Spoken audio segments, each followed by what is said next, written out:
This is the BL70PR2 and MY, and we're making a Milo smoothie. I'm gonna crush the ice and go smoothie.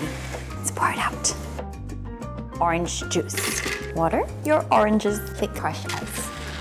Leave it because it's auto. And 3 for juice. Ooh. The BL70PR2 and MY comes with a filter, and today we're gonna make an orange juice. Water, and we're gonna set it on 1 first so that we can add the other oranges in. Pour your juice up. Cutting up your meat. And then we're gonna set it on 2. Done. That was really quick. As you can see, this is perfect. Also, chop up your garlics. Click on 2.